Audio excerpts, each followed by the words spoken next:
Hi, Shalom friends.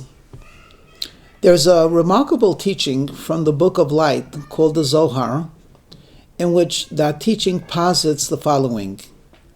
All of humanity can be likened to a body, and the Jewish people to its heart. Now, there's so much about the heart, but in essence, the heart is a very small part of a person, as large as the average fist. And this muscle is amazing. From the moment of birth until the final moments on earth, it does not rest. It does not stop. It continues to beat and to pump. And we pay very little attention to it unless we get out of breath or we get very tired or, God forbid, we become sick. What's part of this remarkable observation is that we don't see the heart. A person might look in the best of health, and yet a diseased heart will cause shortness of breath and all kinds of other hosts of issues. And a healthy heart, even in a body that's diseased, can often continue to live many happy and long life. Now, if we were to extend this to the Jewish people being the heart of the world, when we are strong and vibrant, the world, humanity, is healthy. When, God forbid, we are not, the effect is felt by all people. I bring this up because we live in extraordinary times, both in the positive and in the negative. It has been said in the names of the righteous that before the days of the Mashiach, things will be so strange.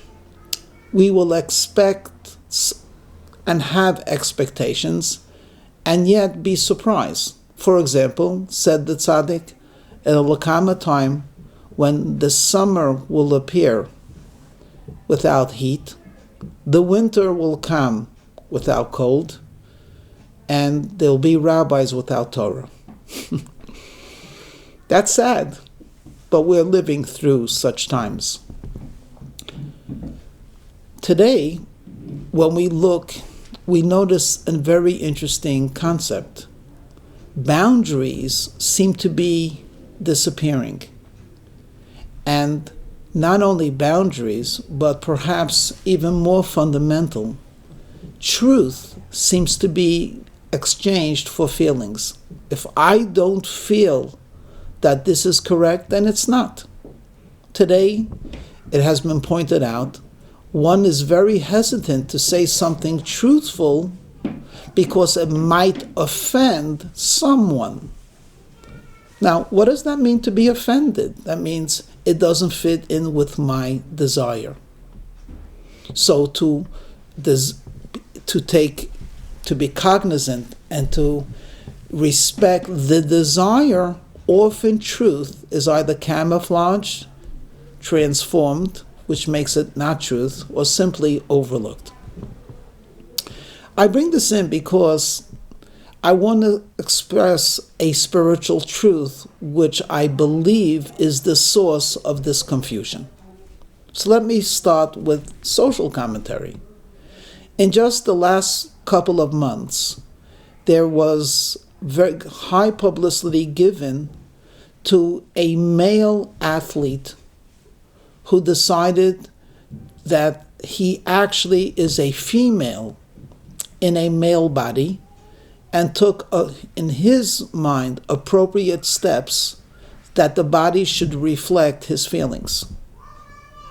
And then, to everyone's surprise, at least in my eyes, when the press reported it, they spoke about the community of transgender, as if to say, it's not one person, it's many people. In fact, they share a common bond, a common ideology. They became a community. From the unusual and eccentric, some would say sinful and crazy, it became a community. Well, I thought that that's about as extreme a transformation a person could get, But just recently, we're told about a dark-skinned person who actually was born white-skinned, but because they identified with dark-skinned people, they have decided that they are dark-skinned.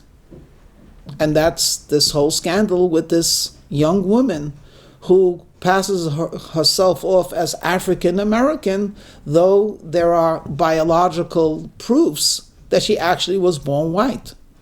But after all, she feels black, so she must be black. Where does this come from, this idea? It comes when the heart is not beating properly. What happens if I told you that I was born Jewish, but I just don't feel like I'm Jewish? If we look at it objectively, in a realistic way, my feelings cannot and will not change the reality that I am a unique individual chosen by God to carry the title Jew, and it's up to me to deal with this responsibility, whether it be in an appropriate way or inappropriate way. But it's an impossibility to say because I don't feel Jewish, I'm not. And let's try it the other way around. Here I have a neighbor who's a Gentile, who's wonderful, a model human being, and enjoys indulging in Jewish culture and tradition, and comes to me one day and says, I feel Jewish. Between me and you, should I count that individual as a minion, as part of the ritual quorum? Should I say when a person feels Jewish, that makes them Jewish, and hence there's no idea of assimilation or intermarriage? After all, this person feels Jewish, they're Jewish, and the other Jew who doesn't feel Jewish is not Jewish. Are we down to feelings? When the Jewish heart is not beating properly, when we put our feelings before reality, harm is created not only to us, but in my opinion, reflections and circles emanate from this. Look at the Holy Land of Israel. The Holy Land of Israel is an objective reality. It's geography on earth. The borders of this land is delineated in the Torah, in the Bible. And what should we say? Well, I feel bad. There's a group of people that feel that this land is their land. You know what? I guess it is. Why? Because they feel for it. And alternatively, if I don't feel that a part of Israel is the land of Israel, I guess it's not. Is that where we are? When the heart is not beating properly, when we overlook fact for feelings, when we overlook truth for feelings, great harm is created in this world. So what's the solution to this confusion? The heart has to be rehabilitated. We have to go back to basics. I am a Jew. There is a land of Israel. We have a holy Torah. Every Jew as an individual will deal with these three statements. Some will be exceedingly observant and very proud Jews, and perhaps will actually live in Israel and advocate for Israel. And there are those that perhaps are not that strong.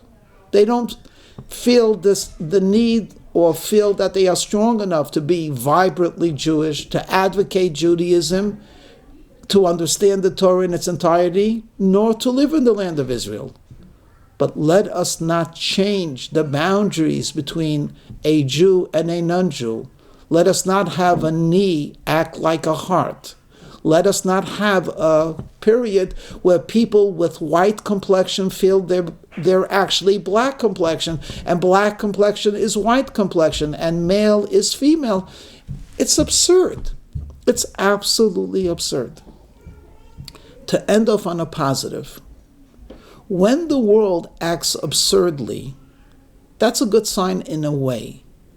Because to be an observant Jew today, to be a person who has self-discipline, a person who feels God in midst of a business deal, before closing the deal says, God willing, that's a little bit strange in today's society.